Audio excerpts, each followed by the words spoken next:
Hello everyone, Johnny Thunder, EAS&Weather here with your Day 1 Fire Weather Outlook. There are two critical fire weather areas today. One covering southeastern Montana, eastern Wyoming, far western central Nebraska, much of the eastern half of Colorado, southwestern Kansas, the western half of the Oklahoma Panhandle, the western half of the Texas Panhandle, and northeastern New Mexico. A second critical fire weather area today covers central South Dakota and north central Nebraska. Cities in the critical fire weather areas today include Denver, Colorado, Colorado Springs, Colorado, Aurora, Colorado, Amarillo, Texas, and Lakewood, Colorado. And there are two elevated fire weather areas today. One covering much of Arizona, parts of New Mexico, the southeastern half of Utah, the western half and far northeastern parts of Colorado, western Texas, parts of the Oklahoma Panhandle, western Kansas, parts of Nebraska, parts of Wyoming, parts of Montana, parts of South Dakota, southern North Dakota, much of Minnesota, and extreme northwestern Iowa. I think I mentioned parts of Nebraska too. There is a second elevated fire risk area today covering southern Virginia, most of North Carolina, and northern South Carolina. Excuse me. Now, if you notice the brown circled area, the brown circled area is where we have a chance for isolated dry thunderstorms today. Alright, areas in the brown circle have the potential for isolated dry thunderstorms today. Dry thunderstorms are thunderstorms that occur without any form of precipitation. Alright, the air is so dry that the precipitation evaporates before reaching the ground. Okay? The precipitation evaporates before reaching the ground, so you're just left with thunder and lightning. And with a dry ground, if there's a cloud to ground lightning strike, it can ignite a fire, and the fire can spread quickly. So there could be some lightning induced ignitions within the brown circled area. So I still have a cold. So in synopsis, a robust and progressive upper level trough will move into the northern Rockies through today, within the associated strong mid-level jet stretching from the southern Great Basin to the northern plains. In incipient lee surface low will deepen across eastern Montana, while strengthening lee troughing extends southward into the central and southern high plains. The broad southwest flow aloft and surface troughing will support an expansive fire weather threat across much of high plains. Ascent ahead of the upper trough will aid in high base thunderstorm development along a dry line across portions of the central plains, southwestern portions of the high plains. A broad fire weather concern is still expected across portions of the southwestern high plains corridor.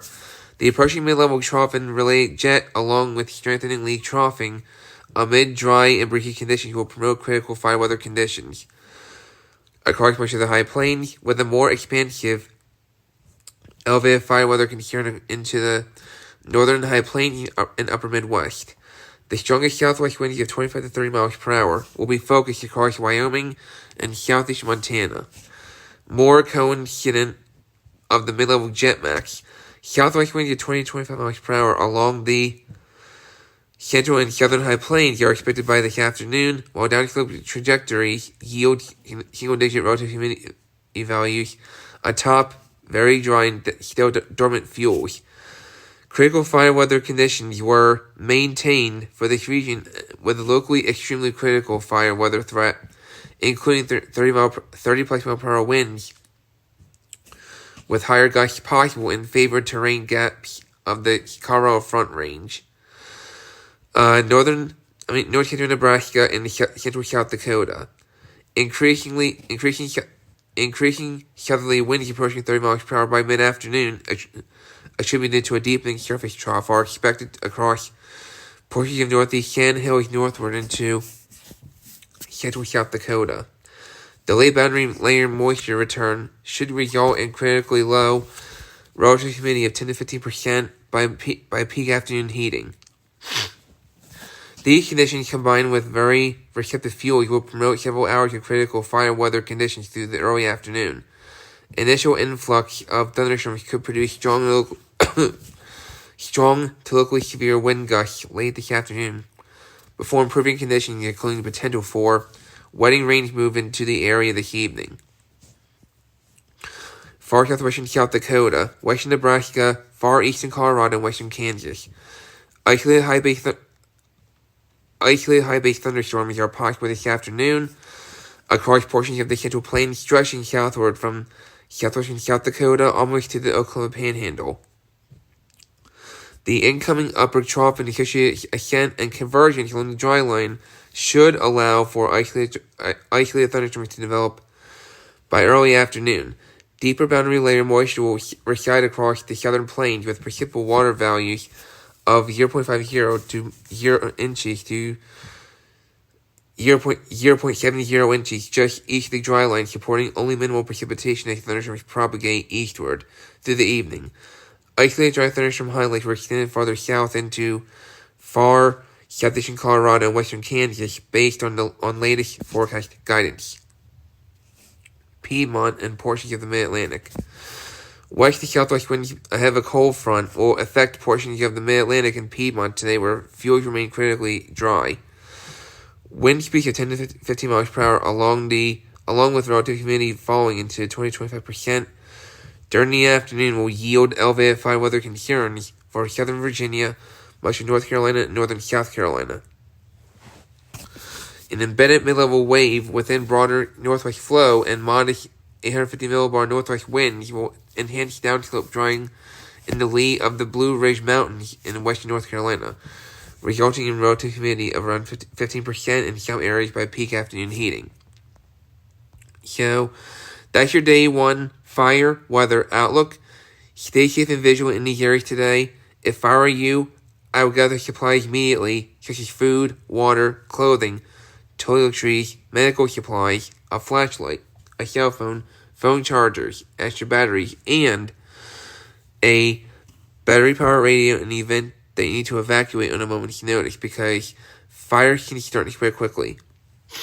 Alright? Please avoid outdoor burning in these areas today. One little spark is all it takes for a fire to start to spread quickly. Do not throw cigarettes on the ground. Even if they're not lit. Because one, that's littering, which is unsafe and illegal and can result in a major fine if you get caught littering. And second, all it takes is one little spark for a fire to start to spread quickly. And make sure your cigarette is fully out before you throw it away. So, stay safe in these areas today, and I will have my day one severe weather outlook very soon. Take care.